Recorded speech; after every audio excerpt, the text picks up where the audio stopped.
Good morning, good afternoon, everyone, and everyone that just joined us from the breakout rooms.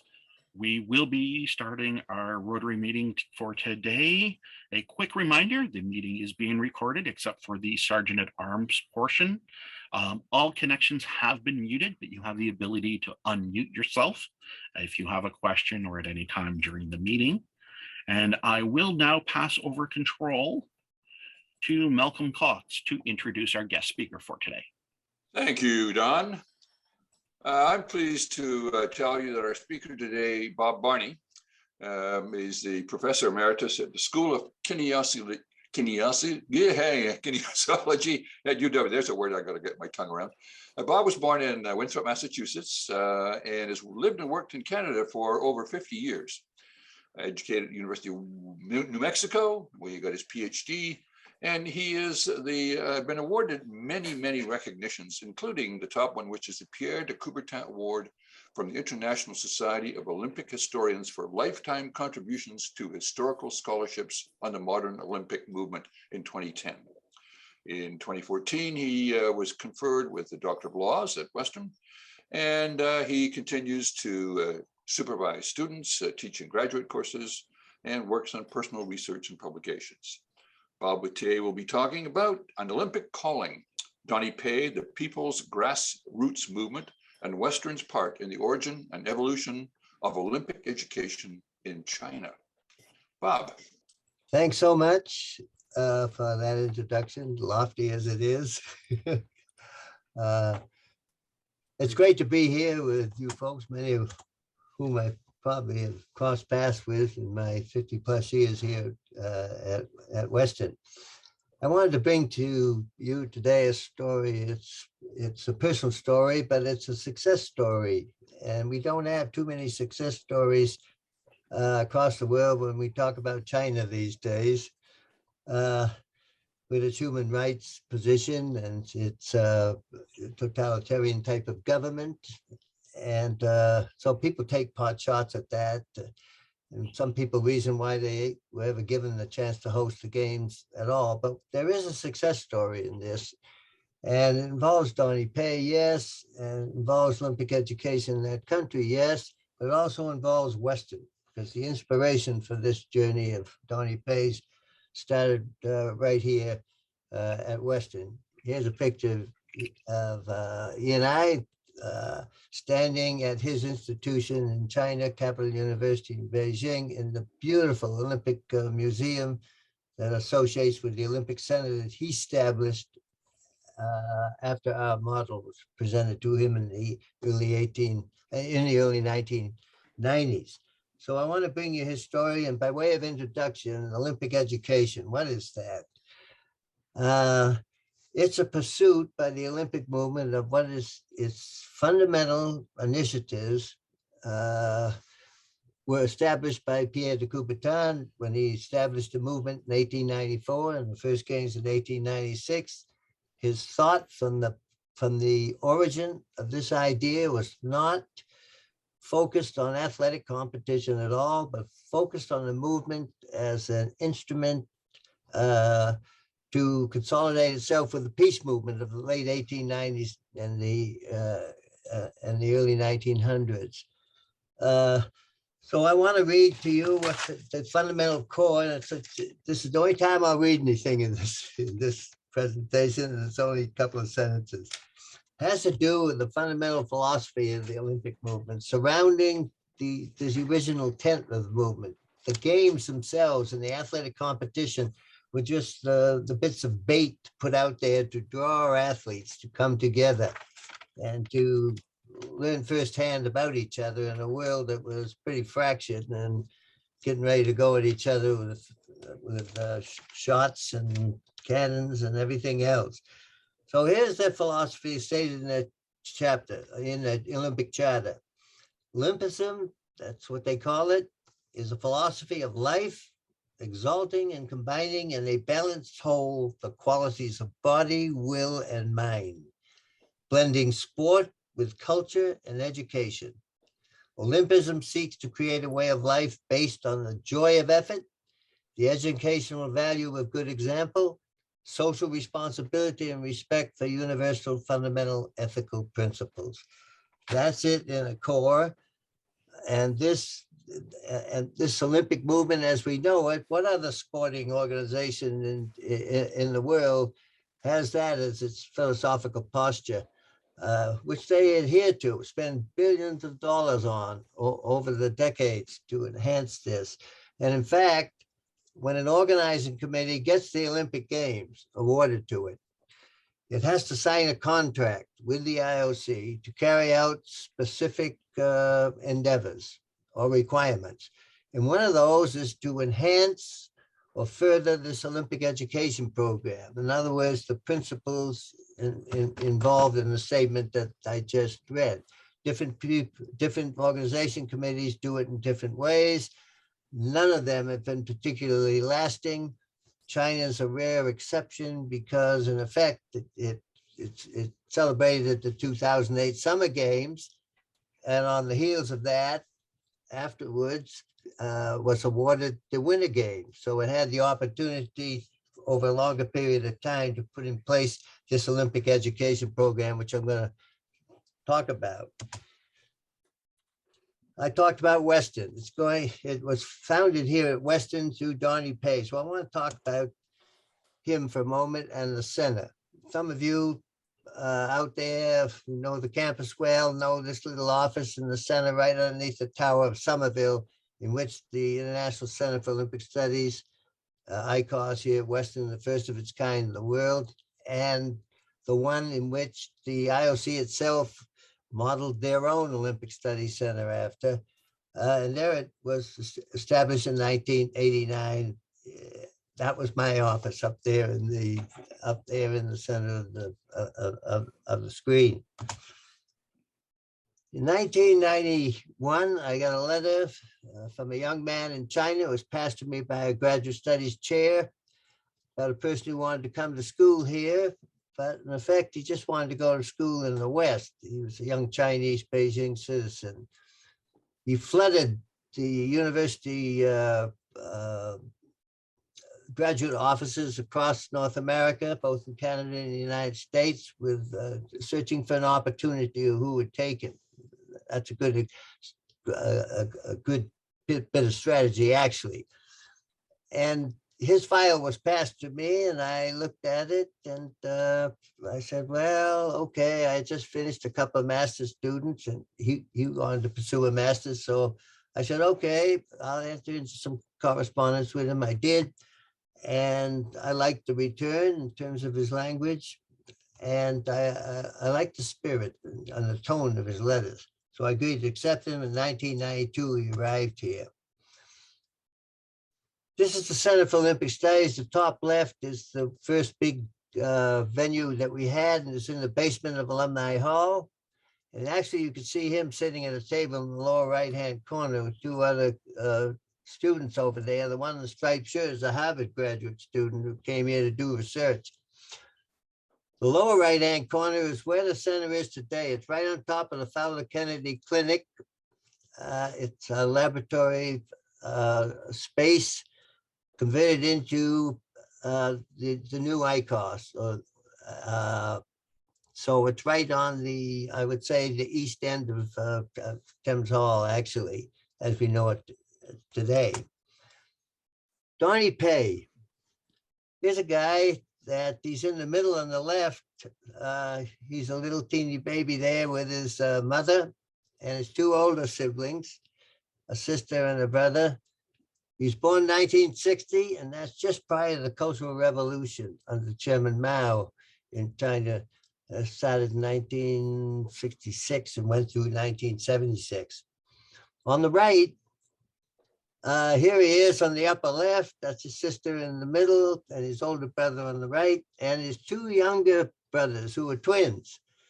And the five of them. So these were the days before the one children movement in China, where families were limited to producing only one child. That's the family he came from. And so he grew up in those early years in the flavor of Mao's Cultural Revolution, where a lot of people with lofty positions in society were consigned to activities in China that were more geared to the common folk, and the common folk took the place of the people in charge, sometimes with not too good results. But on the left here he is in high school in Beijing, and on the right, he's in a physical education class at Beijing Normal University in the Department of Physical Education as a young man. And one thing about this individual, Donnie Pei, in the red trunks there, he's got one of the most gregarious personalities I've known anywhere in the world. Chinese, Hungarian, Russian, you name it. He's unique in that regard, and it has served him well in his articulation with other human beings throughout his career. He graduated in physical education from Beijing Normal Institution, and his first job was in the lower right at an elementary primary school out in the mountains of near Beijing. And you could see him in the white shirt in the second row far right. And there he was, a physical education teacher to a group of students and a mixture of athletes in there.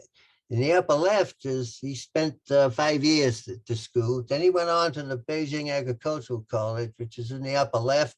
And obviously that looks like October 1st to me, their Canada Day, or like July 4th in the United States, the National Liberation Day, the triumph of communism, and so on, and of Chairman Mao. And he spent 5 years there too.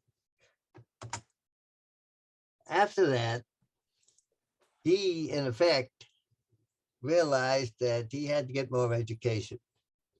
And he set his sights on studying in the West, applied for universities all over North America. I know because one of my colleagues at Kansas State received his file too, so his file got around.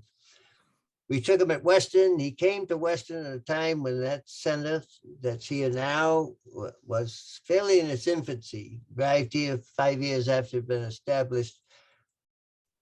But what he underwent in his 2 years of master's work here was the fact that he was imbued, surrounded with, just inundated with things Olympic, which weren't on his mind when he got here. China had not even, when he came, China had not even bid for Olympic Games, which they would do shortly to try for the 2000 Games, which Sydney got, and they lost by 2 votes. But nevertheless, here he wrote a long thesis on China and the Olympic movement, or the years it wasn't in the movement, between 1936 and 1984, and all the political reasons why that happened.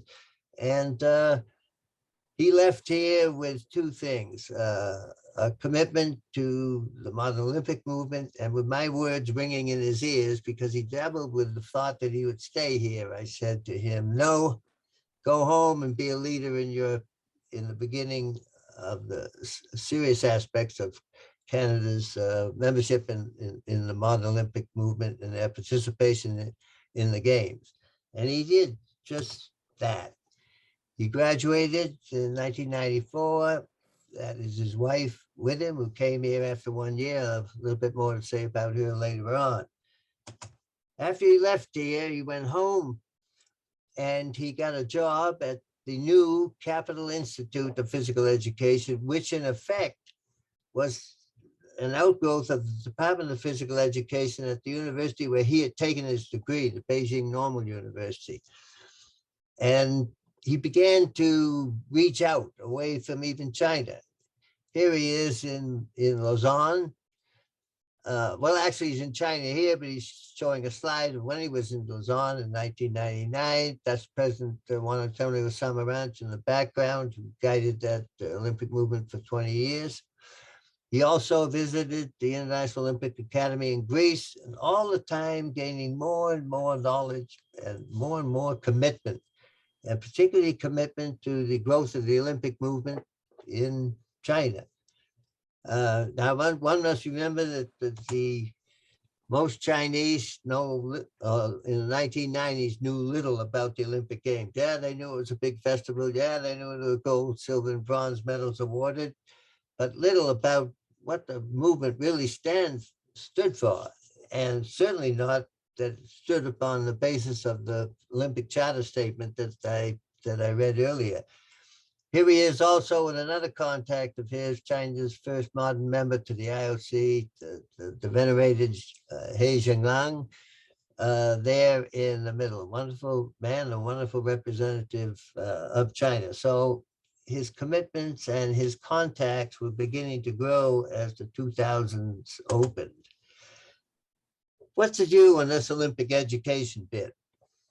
This is before China was awarded the 2008 Games. Just before. He knew they were bidding for them. And so what he decided to do, first of all, was to in this education of China and the Olympic movement, was to establish an exhibition, if you will. And he got a friend involved with him, and he got some sponsorship monies from the China Petroleum Company and China Petroleum and Chemical Company. And he made 108 of these posters you see on the wall, over 1,000 images on them if you total them all up, and presented it in public and private spaces in Beijing. Then in the latter stage, it was out there for about 2 months, and at the end it went out to 6 other Chinese cities. It was then stored in a warehouse and very rapidly moved. Now, as the exhibitions were taking place, and it greeted about a million visitors in its time, in the 2 months that it stood in these cities, he began to go out into the public schools on his own, without any authority, without any direction, but on his own, speaking to principals, speaking to teachers, particularly physical education teachers, to try and get them to at least contemplate the idea of Olympic stuff in their classes, knowing more about the Olympic movement, its history, its philosophy, its anthropology, its organization, and especially the Olympic values, because those values are values, the same values are taught in the citizenship values are taught by the family, in the church, certainly in educational context across the world, particularly in the primary and middle schools. He was met with rejection over and over again. Finally, he was able to induce the interest of one particular school and one particular physical education teacher.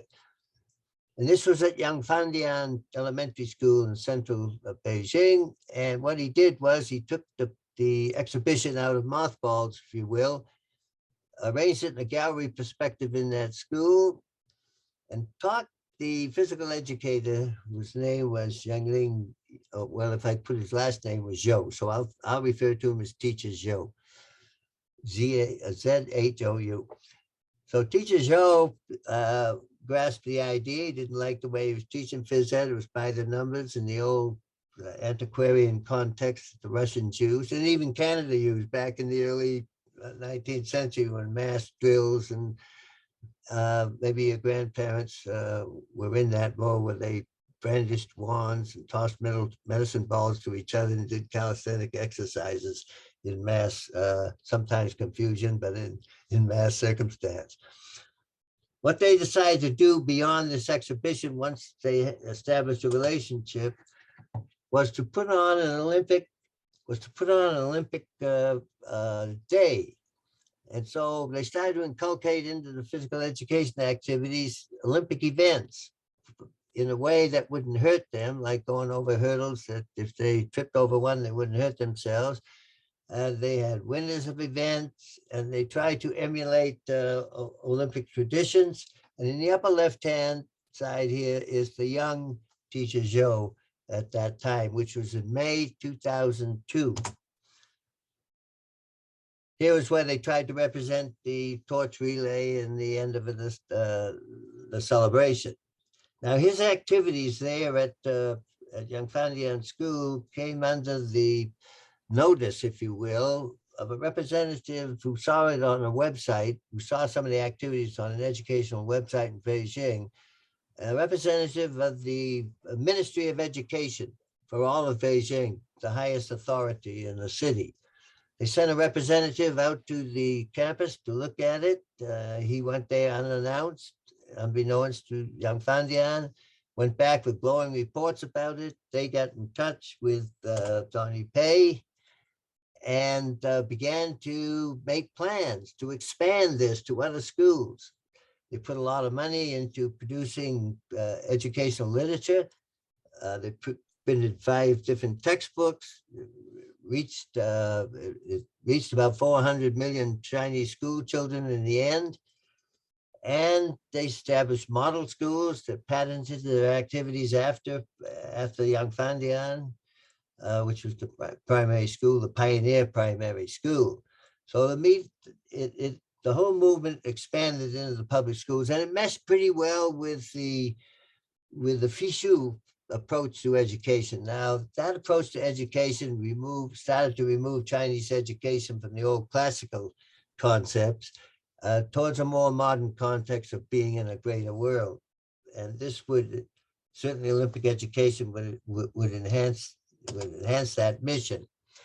Donnie, meanwhile, at Capital University, where he gained a assistant professor's rank, established a Center for Olympic Studies there, started courses, and in other words, patenting after what he had saw here at Western and was involved in during his studies. He also began to be a very energetic public figure. He was everywhere. He was in the media, he was in boardrooms, he was in schools, speaking with principals and teachers and physical educators. He was in corporate offices, he was on television or radio. In the space of 4 years, he gave more than 200 lectures at private and public associations. He reached a lot of people. He was becoming almost like a rock star in how he articulated with people, and his personality was really a big boost for that. He spoke to big groups, small groups, children. He was all over the place, organizing and so on. Here's a picture of him, of course, and that's Teacher Joe standing at the head of the class back there. Several years after, you saw the first picture of him a while ago. I'm trying to rush through this so I can keep it in my half hour. Here he is again in the middle of the back there, and Teacher Joe squatting away to the left. This is right on the eve of the 2008 games. This Olympic education movement had really done wonders. The parents especially loved it. Their kids were eager to be released from the old methodology of physical education. And so they got a lot of good press in homes too, as well as in the schools. The students were enthusiastic as they made their way through. In the end, after the 2008 games, he was accorded many honors. This was probably the best one he ever got, or the highest one he ever got, even to date. This is the National Award, Workers' Award, the highest award that the city of Beijing gives, the Workers' Award. And he got that. And he also got an award from the corporation that we know as Coca-Cola. Here it is. So he reached into the corporate world too for help and support in this movement. Now, BOCOG, the organizing committee, which signed the contract for Olympic education, had little to do with all of this. This was a grassroots movement. After the games, we wanted to know, well, what about the legacy of this? How long did this movement stay in place in the schools? So this girl on the right, Sunny Mao, Mao being her last name, she came to Western here as a doctorate student, and she wrote a dissertation examining the Olympic education 6 years after the 2008 games, and found that it disappeared completely in the schools, except for Yang Fandian School, the primary school that was first noted. What to do about it? Well, she finished that thesis in 2016. That's precisely 1 year before, 1 year before that, 2015, Beijing had been awarded the Winter Games. So again, the whole system revs up. Donnie pulled out practically retirement. He was right on the eve of retirement, 60 then. And he had a successor here, Professor Wu at Capital. And again, they went through the same process, and he became a rock star all over again, out there with the media, with the students, and you could see the mass beginning to appear. These photos were taken in 2020. I'll just run through these very quickly, and you can see how he was articulating. But in the program of Olympic education began to creep not the summer sports, but the winter sports, adapted to playground or gymnasium situations, curling, cross-country skiing, you name it. So as the program in 2008 brushed off and enhanced to meet the winter conditions here in 2022 and the Winter Games. Here is Teacher Joe. He was a member of the torch relay that led up to those games in 2022, which we've just noted. Here's some other pictures of Donnie articulating with students in the greater 2022 movement. As you can see, I'm almost finished, so you can breathe a sigh of relief. Here was his latest team of Olympic education people at his great center there at Capital University. Got two last slides here, and these are a group of folks. These are at Young Fandian School, and they're waving to you actually on this particular occasion. Not really, but I'm making believe that they are. By the same token, the same group that I've worked with for years there. Donnie's on the left there at the back with the blue shirt on, and we're toasting you guys too. So that's all I have to say about this particular program, but it was of great value to China, and it had the chance to come back after the 2000 games with the 2022 games. The crux of the thing will be, will it continue into the future to play the role that it so enhancingly has from between 2000 and 2022. That's going to be the challenge. They know it's going to be the challenge. They've taken pains and measures to try to meet that. The future will tell us whether it's been successful or not, because quite frankly, the Olympic education programs have a history of legacy in countries, which is just about like the legacy history of super athletic facilities. They don't serve very well in terms of their costs. They cost much more to continue to be maintained and operated, and they're a big burden on taxpayers throughout the world, including our own stadium here in Montreal, which still stands out there. So I thank you very much for your time, and I'd be happy to address any questions. So we will open up for questions now. If anyone has a question, please use the raise your hand option in Zoom. Keith, go ahead. Are you a proponent to have around the world, instead of a new venue every year, a few continents or locations picked for a venue, so that the endless amounts of money on new spots every year, every 4 years, doesn't have to happen? Right. Well, am I a proponent? I'm a proponent of history, and history tells me that's going to be a difficult thing to sell, because the people who make the decision is the IOC itself, and they had voted overwhelmingly at various times never to depart from that ambulatory condition that persists, a new city every time around the world. They like to travel. They don't like to go to the same place. Now, as far as having multiple places in one Olympiad, like one in each of the 5 ring areas of the world, the Americas, Europe, Africa, Asia, and Australasia, Indiana.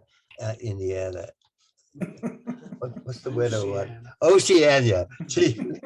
Dip. So anyway, history tells me it's going to be a hard act to induce the IOC to depart from the original the original scheme of Pierre de Coubertin for these games to be ambulatory. And he faced the same question too, because somebody at his time wanted them all the time in Athens. That didn't float, and it didn't float for Greece in the 1970s either. They were willing, Greece was willing to give them 25 square miles around the present site in Olympia, Greece, get the world to contribute, the Olympic countries to contribute to hotels and runways and all the infrastructure and have them there in perpetuity. So am I a proponent? I'm a proponent of expense versus revenue being equal, or with a profit. And that isn't likely the case in most games, because each city tries to outdo the other. And we'll see what happens. Gary, you have a question. Sorry, I joined late, and just in case you already answered this, please just disregard it. And with all the things that are happening currently in the world, you know, in terms of the individual athletes, the countries, etc., what do you think are the biggest challenges of the International Olympic Committee heading into the future? Well, I'm a futurist only in that I think that the world is becoming increasingly smaller household. And the members of that household have to learn to get along much better than they've demonstrated thus far, and they're demonstrating right now, or we're all in trouble with the environment and political considerations and so on. And but the Olympic movement has to cling to that value structure, no matter how much it's criticized by others across the world. And there are plenty of philosophers and sociologists, those academic busybodies that criticize that. But that value structure, they have done a good job of protecting themselves from criticism of them and the monies that they spent putting into that. That has to be fundamental, and for another reason. The clinging to those values and perpetrating them and enhancing them, as in the manner that we've seen in China, preserves the image of the IOC as a image of youth, health, fitness, fair play, getting along together. It's a family event now. It isn't only for men, and so on and so forth. And that image also is one of the two big things that they have for sale to the private sector. The other, of course, is its exposure, particularly on television. And people like big corporate firms who want to invest in the Olympic movement and their advertising, they want both. They want the image and they want the exposure. And without the image, as we saw in the Salt Lake City scandal, they're going to be in trouble. So I just think they have to keep on this Olympic education, try to expand it. And it's difficult to do because once the Olympics have gone, as we know, enthusiasm lacks a great deal. Thank you. Malcolm. With that comment, Bob, is amateur sport still very active in China, apart from Olympics? I mean, we have all our lower levels of hockey teams here and basketball in high schools. Is it part of sort of Chinese life? Is what?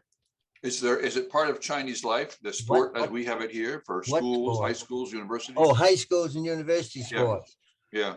No doubt about it. It isn't like the United States, where they're even way down into the middle schools in leagues and developments and so on. It's not like that, but there are sport clubs in almost all universities, and they compete against other universities in that regard.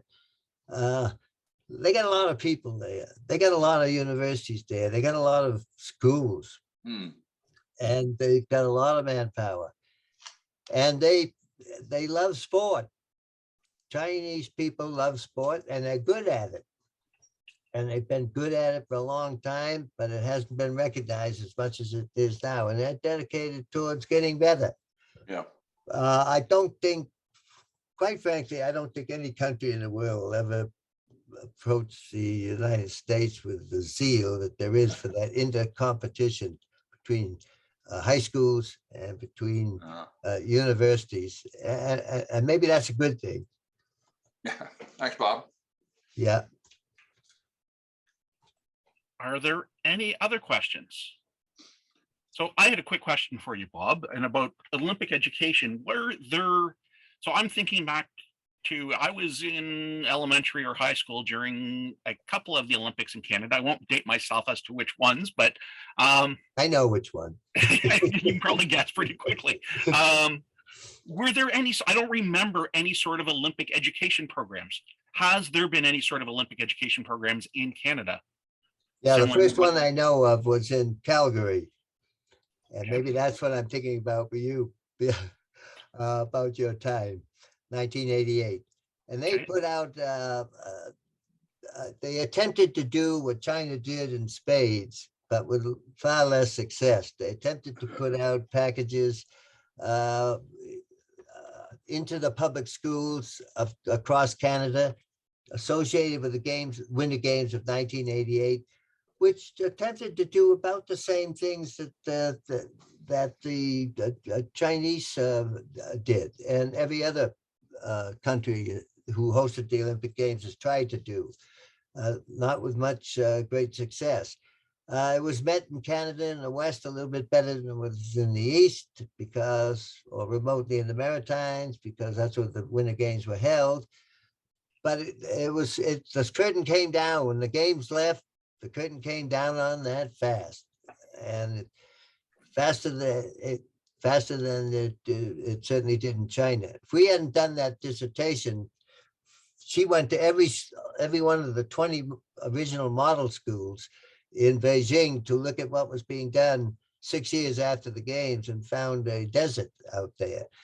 And that's an interesting thing. But also we had another doctorate student, and 4 years after the Beijing Games, and he's a Chinese, went back there and examined every one of the athletic sports venues in Beijing to see what was going on. Were they preserved? Were they operating? Were they functioning? Did they play any role in the people's lives?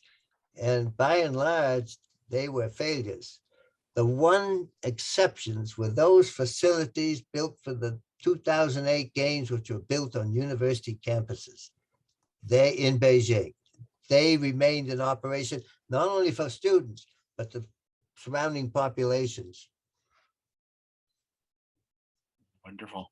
Well, thank you very much, Bob. Very interesting story. I had never heard the story of Donnie Pay before, and it's great to hear how one individual who studied at Western was able to go home and have such a big impact in their home country. So on behalf of the Rotary Club of London, I would like to thank you for your presentation today. And in recognition of your presentation, a contribution has been made to the Polio Plus campaign of the Rotary Foundation to immunize 50 infants against polio. So because of you, Rotary is one step closer to a polio-free world. So thank you very much. Thank you so much. Thank you. Great to be here. And I will now some club business. So the first one, maybe I'll call upon Jim Swan because he knows the entertainers, but the Rotary Ranch Party is coming up in 1 month's time. So Jim, did you want to tell us a little bit more about the entertainment? It's going to be an exciting night. We're going to have a lot of fun. Shane Cook and the Wood Chippers, you're familiar with their Celtic presentations, but Shane is just an all-around champion fiddler, and he's going to be having as his guest Claire Lynch. Claire Lynch has won a number of Grammys and Grammy nominations in the bluegrass field. And Jim has been having some technical problems, and it sounds like he's having some. Go ahead, Jim. Yeah. So I don't know if you can still hear me or not. I know you can't see me. My camera has dropped out. So it's going to be an incredible night, and you're going to start hearing about it on radio. Yes, so there will be promotions on the radio coming up, I believe, the end of this week or early next week. You will also start seeing, as of today, promotions on social media. There will be a mail out to all the club members. It's an email that you'll be able to share with your friends, your family, anyone that you think would have a great time at the Rotary Ranch Party. I don't know if Diane is here. Diane is coordinating items for the silent auction. So if you have something that would be of value for the silent auction, please talk to Diane. And if you know someone or are someone who would like to be a sponsor of the Rotary Ranch Party, we are looking for sponsors as well. And one final reminder, the tickets are available to buy now at www.rotaryparty.ca. So this link is on our Facebook page right now. It'll be on our website today, and you'll be getting more emails and more communications about the ranch party coming up. The next item we have is Earth Day is coming up at the end of April, and the Satellite Club is organizing a park cleanup for the 2 parks that they've adopted here in London. So if you want to get out for a wonderful spring day and do something for Earth Day and do something to help beautify the city, you can help out at either Cavendish Park, which is near Warncliffe and Riverside, or Lauren Avenue Park, which is the old Lauren Avenue Public School in Old East Village. There will be a mail out in this week's COG with a link so that you can sign out and they know how many people are going to be at each park for the cleanup. And that is in 3 weeks' time. That is everything for our meeting this week. The last thing I want to remind everyone is that, yes, we in Rotary serve to change lives, and hopefully everybody will have an opportunity to do that sometime over the next week until we meet again.